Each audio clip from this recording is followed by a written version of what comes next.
favorite gun, and this is what I use for taking it out in the field. Partially because, one, it just is a little bit smaller barrel, fits in my blind a little bit better, and two, the camo pattern on it.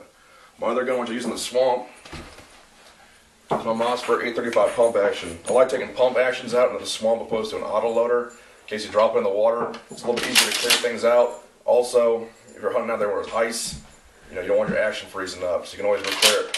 We're out hunting a couple months ago. Everyone had an auto loader, everything was freezing up, they couldn't fire a round off while I'm there getting all the birds. Also, field guns and swamp guns, you want to use two different kinds of lubricants. One is a low viscosity. A low viscosity is something we call it consistency of olive oil. A high viscosity oil is something like motor oil. We have two different kinds here. Remington oil is pretty good, and then we have the Hopes, the higher viscosity. Now this gun here is pretty dirty for being out this year. I dropped in the mud a few times. I'm just going to take it apart and get started. Of course, my gun is unloaded.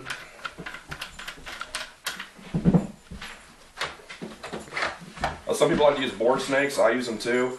I just like to use them for the barrel.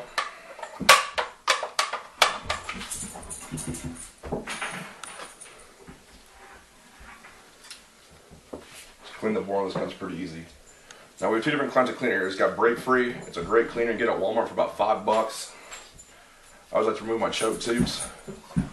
I'm spraying this in there.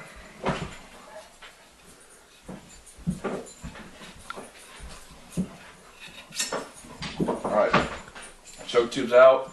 Now I like to spray is in the direction that the shot's going to go. So you don't want to spray up the barrel, always spray down the barrel. So you want to get the most amount of product to drip down on itself. Yeah, it's coming out nice there. Just let it stand for a second. You'll look down. You look down the barrel, you can see micro parts of dirt and gunpowder in there. Take your bore snake. Get it down the tube.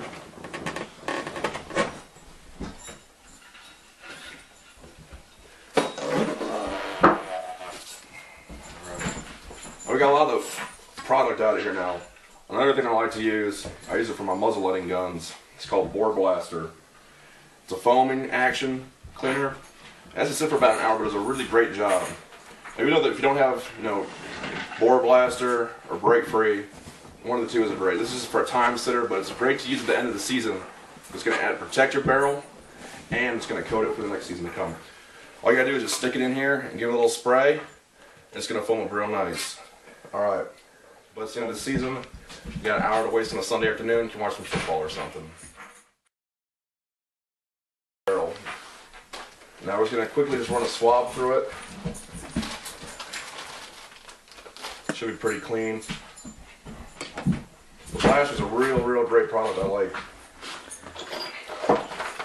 One, because it does a lot of work for you. Find my damn tools. There we go. Alright. Now you'll notice, depending on which angle you laid it on, it's always nice to leave it flat. I like to tip it up so the residue comes down towards the choke tube. That's one of the easiest areas to clean. So run our swab here through the barrel. Should be pretty clean by now. Another thing you want to remember is do this in a well ventilated area. We've got the door open over there on the porch so no one passes out. So it smells pretty good in here right now. The gun's pretty clean. Another trick you want to do, take your pinky finger, put it on that tip, and rub the area where the choke tube is going to sit. Get that thread in there. A lot of buildup is going to get up in there. It's also one of the first areas to rust that I've noticed in a lot of my shotguns, but I take good care of it. It doesn't happen too often. Also, right next time you want to start looking for corrosion at the tip. You got a little bit of copper buildup there. Make that steel brush and brush it off. Now, if you start to see signs of corrosion on your gun, take care of it right then and there. Don't think I'll take care of it in a week or so. You're there, you're cleaning it, do it now. Those dogs are fucking shit up right now, that's for sure. Alright, our barrel's clean. I'm going to use our lower viscosity cleaner here. If you can afford it, I recommend Miltech. Alright, at this point in time, I recommend taking all the patches that have cleaning product on and separating them. Just bring and put your gun back together. The lubricant you want to use up to your choice. This is going away for the season. We're using a higher viscosity lube. But to thank our sponsors, KDS Waterfallers, Avalanche Decoys, Herbert Decoys, Loose Leaf Camo, and Decoys Outdoors. Stay safe and we'll see you next season.